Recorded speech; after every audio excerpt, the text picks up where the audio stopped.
Good evening, friends. How are you? I hope I can call you friends. I believe I'm talking to those principals and leaders of education who have listened to me multiple times on various platforms across the country. I sincerely hope all of you are safe and healthy. With your blessings, I am fine. Ever since this pandemic has started, I have been very seriously thinking, what is my role? Yeah, one obvious role was listening to those people who could contact me and provide them whatever psychological support possible. Fine. However, I was finding the number of people I am able to help was very, very small. Whereas people who need help is so large. So, what to do? Then I remembered you. As I always used to say, you are the last hope. You can do a lot. In troubled times like these, the role of educators is as important as that of doctors. Because what is most important is right information, education, and precautions. And information coming from you will be taken much more seriously than any other source. Friends, the psychological well being, emotional well being is as important as physical well being. Many people sometimes tell me, Dr. Ravindran, let us look after our physical health first, then we will look at the psychology. Absolutely nonsense, not at all. If you are not psychologically and emotionally fine, your physical will health will not be wonderful. So, listen, battles are won or lost psychologically. And this is a warlike situation. Therefore, I decided to share some of my thoughts with you with a hope that it will be helpful while you deal with students, parents, and teachers. Friends, in my long professional life as a psychologist, I have noticed one thing. When any kind of difficult times, catastrophes, personal tragedies happen to people, they become totally hopeless. That is a very risky thing. I mean, being hopeless is the most dangerous thing that can happen to a person. I remember one case that's a personal tragedy.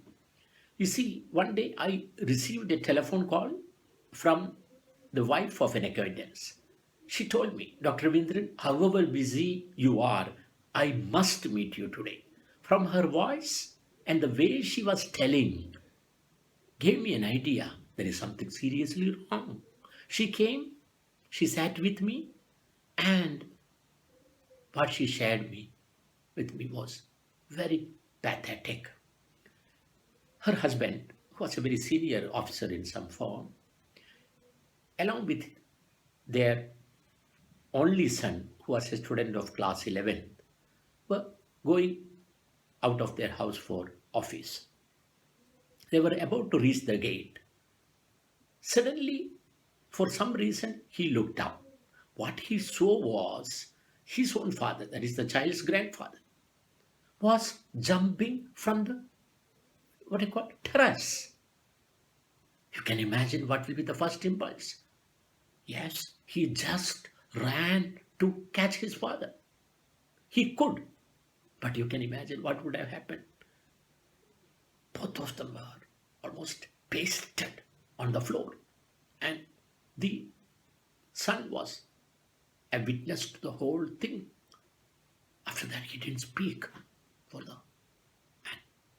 While narrating all this thing to me, the lady was again and again asking me, Dr. Vindran, will life be ever normal again for us? Will life be ever normal? Almost like a broken record, she was going on saying like this. So I told her ultimately, yes, life will be normal for you.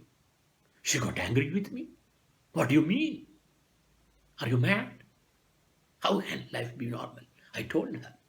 Not, I'm cutting a long story short. I told her, grief will run its course, no doubt. 1 week, 1 month, 3 months, 6 months, 1 year, maybe. But after that, things are going to be normal. Obviously, she went back that day in anger and she met me again. And can't I even think? Exactly after 1 year, she called me up and said, Dr. Ravindran, I'm very sorry for what I told you that day and getting angry with you. What do you mean? Sir, when you said life is going to be normal again, I was feeling guilty, angry with you. But today, sir, our life has almost become normal.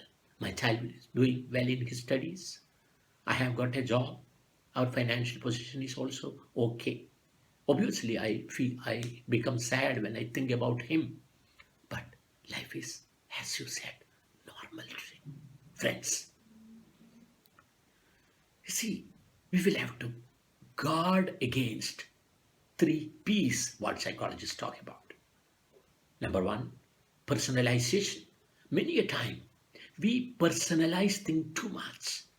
We start blaming ourselves for various reasons. If only I have not done this, if only I have not done that, or if only I have done this.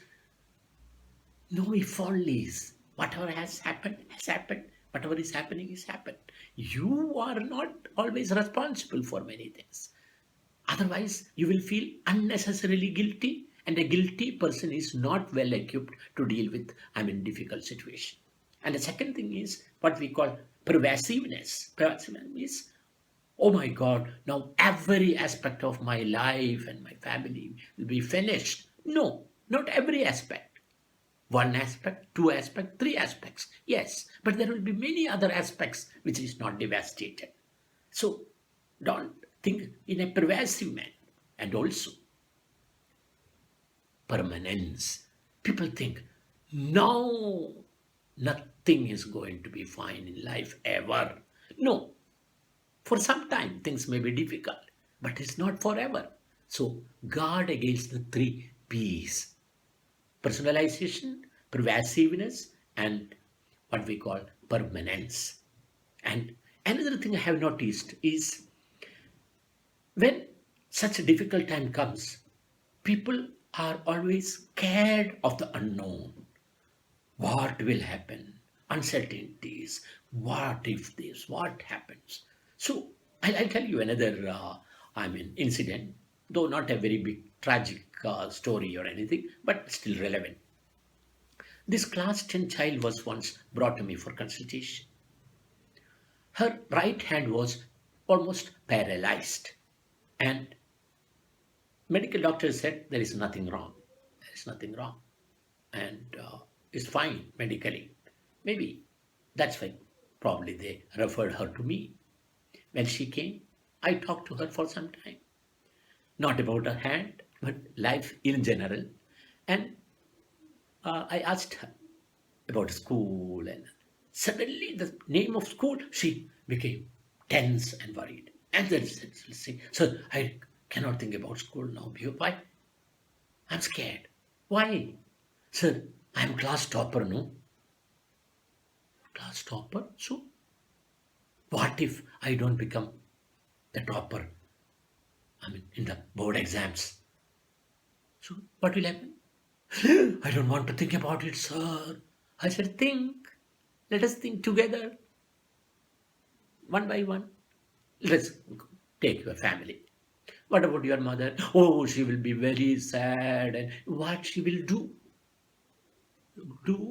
She will not, but she will cry. Okay, let me. She will cry. What about your father? Oh, he will be very angry, sir, and has a lot of expectation from me. My whole family has expectations, and this and that, and so he'll be very angry with me. Will he strangulate you or something like that? No, sir. No, yeah, joking. No, joking. What you really will do? He will hit you or break your neck or nothing. No, sir. He will just be angry. He loves me so much. So something like that. Okay. On the day of the result, early morning, will you take bath? Why, sir? No, no. Tell me, will you take bath? Ah, sir, I will take bath. Why not? I mean, and what about breakfast? I will have breakfast also, sir. Okay, we'll take breakfast. And let us say the results come at about 11 o'clock or so, and you are not the topper. Will you have lunch, Mita? No, most probably you will skip lunch. No, sir. I cannot tolerate hunger. I will have lunch.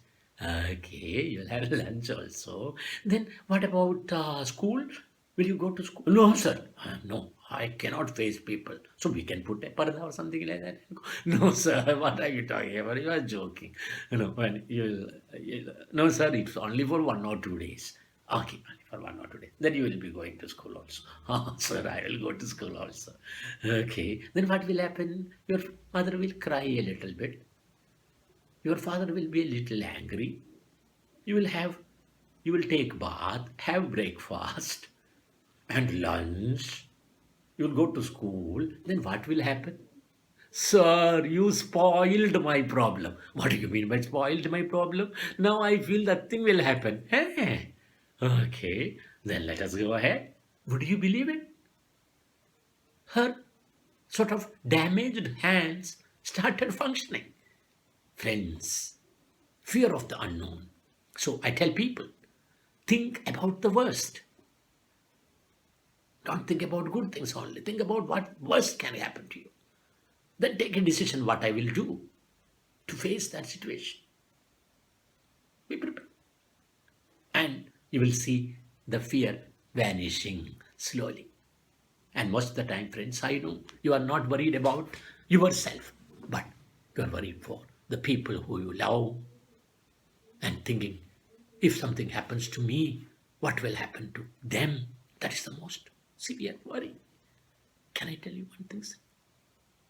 Do your best when you are around. Live life on a daily basis. Today's work, the best you could do that. That's it. I'll tell you one more thing. You see, I have seen in my professional life, people sometimes benefit also from, hard times and difficult situations. You may feel not that people who will sell things for more price, not that benefit. The person who undergoes such things also sometimes benefit. How? I have seen them emerging stronger. They're bouncing back with double the vigor. Are you getting it? These difficult times increase our resilience. Have you not heard the saying? The Hall of Fame is not meant for people who have not faced tragedies, failures, setbacks in life. Remember that. And one more. Another aspect is when we see catastrophes reaching out you and your family, and then you escape, you start valuing and be happy about what you have and not become unhappy about what you have not. And you will also learn to limit your wants. You will understand the basics. What is required to be happy? Friends, tell the parents of your children one important thing. They should not communicate hopelessness to their children. Sometimes parents have a very bad habit. I'm so sorry to say this. When any set of difficult situations arise, they just make a big, severe face, go to their children and say, son, study hard. Everything else will be lost otherwise. This is a do or die chance. Come on. There is nothing like a do or die chance. It is only a do, again do chances in life. Nothing like a do or die chance. So we will have to fill the minds of our children with hope, not hopelessness. Negative conversations have never helped children. Please understand that. And also, as I said, pandemics like grief will run their course. However, if we are careful, if we are cautious, yes, we can reduce that duration and the negative impact that will create. So, being prepared, preparedness is not a bad idea, but panic will not help. Because in panic, you will do irrational things. That is why. And also, overexposure to media is not a good thing. Okay, be aware. You have to see the news once, but don't get addicted to COVID-19 and sit in front of the internet for the whole day about all gory details about it. It's not. And especially before going to bed, news should not be the last item you see. Read a book, watch a comedy, things like that. Friends, those who are prone to be over anxious, they should do one more thing. They should try to communicate with people they trust. Share your worries, discuss your fears. That will be very helpful. Friends, I should not go on and on and on. Wish you all the very best. Everything is going to be fine. Huh? It may take a little more time then. Maybe, that's all. Everything will be fine. Hoping to meet you offline very soon. Thank you. Thank you very much.